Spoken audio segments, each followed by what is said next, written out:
Welcome to News 6. Today's News 6 is being presented by Mr. Cook's reading class from Northridge Elementary in Wapakoneta, Ohio. The phone company in Wapak is an independent company that can boast about its low rates. Tom Finkelmeyer has a look at that story. Thanks, David. In a time when the price of almost everything is going up, one company in Wapakoneta has managed to keep the prices the lowest in the state. The telephone service company has served Wapak and the surrounding area for 83 years. Their claim to fame is the price of a telephone call at the local payphones. News 6 has made a phone call and got the scoop. Hello, this is Brooke Bertram, and where else in America except Wapakoneta, Ohio, could you make a nickel phone call?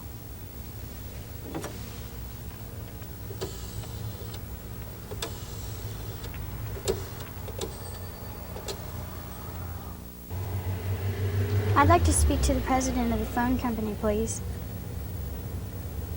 Hello, Mr. Hudson. Our News 6 team would like to interview you. Yes, come right over.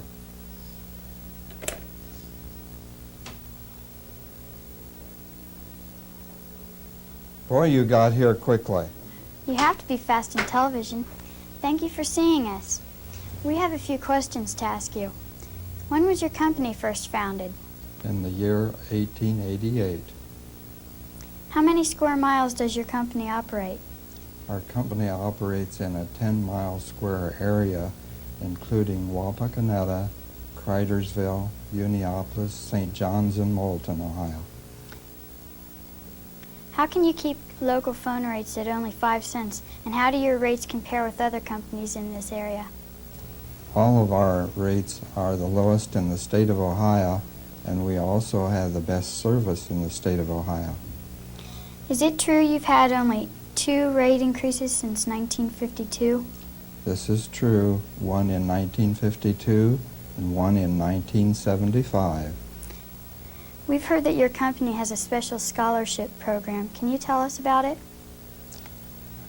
Our company has 50% of its stock in the House Helms Foundation, which is a foundation that grants scholarships for worthy boys and girls in this area. Thank you for your time, Mr. Hudson. And this is Brooke Bertram for News 6. Most high school students keep busy with school, sports, and part-time jobs.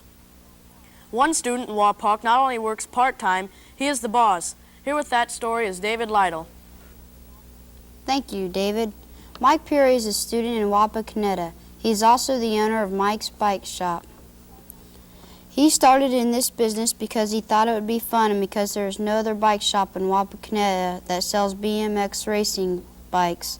Mike knows a lot about bikes because he races. He is a good mechanic and can fix almost any type of bike. He also converts regular bikes to BMX racing bikes. He receives most of his new bikes from Detroit, California, and Columbus. He is expecting more bikes to display and sell in his shop. We think it is amazing that a 17-year-old kid named Mike Perry could own such a neat bike shop at such a young age. We wish him good luck in the future. Thanks, David. Many people in our community have hobbies, but one lady in Wapakoneta makes her hobby as colorful as possible. Missy Barhorst has that story. Thanks, David. Mrs. Linda Baker's hobby is stained glass. She creates beautiful designs on paper and then recreates the design with all colors of glass. She has been making stained glass windows, mirrors, lamps, mobiles, and sun catchers for the last 2 years. Mrs. Baker took some classes to learn her hobby, but mostly she is self-taught. She uses a very unique foil method to construct her stained glass designs. Recently, she described how she makes a stained glass cupboard door for our News 6 crew.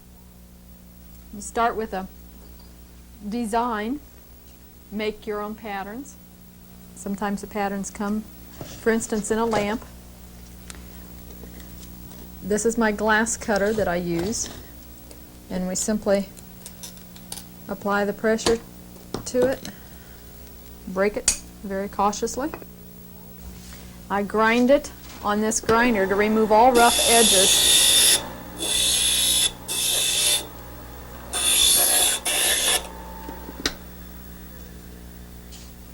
Then I apply a copper foil This copper foil has an adhesive back to it, and I wrap each piece of glass. I center that on the tape, wrap each piece of glass with this copper foil, and after that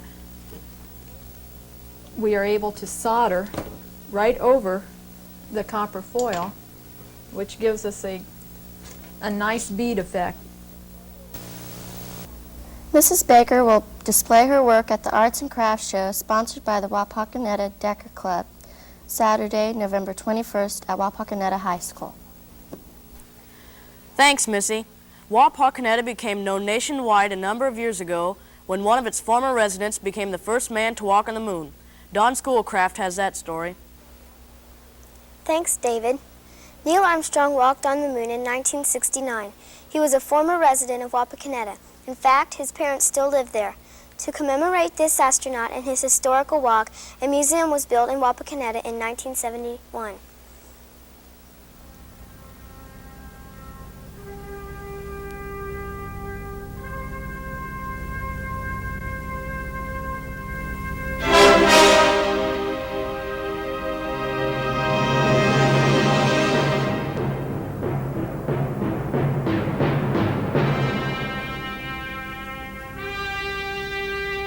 This beautiful building was constructed in 1971.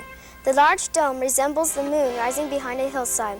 The most interesting thing in the museum is the space shuttle capsule. This is not a replica, it is the actual re-entry capsule. The spacesuits that Neil Armstrong and his co-pilot wore on the moon are also displayed in the museum. There's a scale model of the rocket and the launch site, and many awards and medals given to Armstrong are shown in a display case. There are also a number of slide programs that are presented to describe the flight into space and the walk on the moon. If you are ever in the area, come by and visit the museum. You'll have a good time and learn a lot. Thanks, Dawn.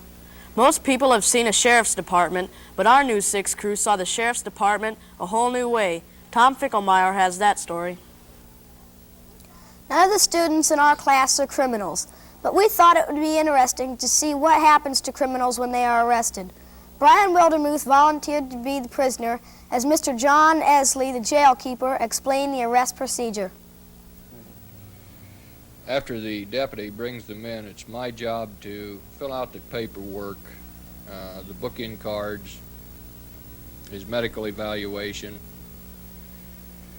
and his personal property envelope. At that point, after the deputy brings them in, they're searched again to make sure that the deputy hasn't missed anything, any weapons or anything like that. His personal property is taken away from him. On a felony, 3 fingerprint cards are made out. A mug shot is taken with a front view and a side view.